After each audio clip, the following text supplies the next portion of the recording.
આજે સંસ્કારો મોટા ભાગે ભૂલાઈ ગયા, બે ચાર બચ્યા છે, રામ બોલો ભાઈ રામ, એક આ તો કરવું જ પડે, એટલે એક ઈ છે, એક લગ્નનું છે. લગ્નમાં આજે નાટક જ થઈ ગયા છે, સંસ્કાર રહ્યા છે, નાચવું ગાવું એ જ રહ્યું છે. લગ્ન છે ને એ સંસ્કાર છે. અને આજે જે પરિણામો આવે છે, દીકરા દીકરીના લગ્ન થાય અને જે પરિણામો આવે છે એનું કારણ એ જ છે કે સંસ્કાર આપણે ભૂલી ગયા. નાચવું ગાવું ડિસ્કો કરવો, બસ એમાં જ લગ્ન છે.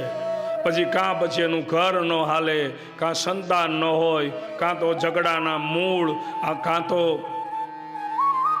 આ બધું થાય છે ને એના પાછળ ઈ છે કે તમે તમારું કર્મ ભૂલ્યા છો.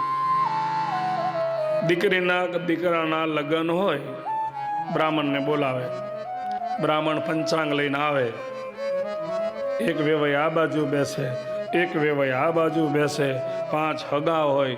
મહારાજ ચોખ્ખા લગ્ન જોજો, કહો છો ને બધા, ચોખ્ખા લગ્ન જોજો. પછી મહારાજ એનું ગણિત કાઢે.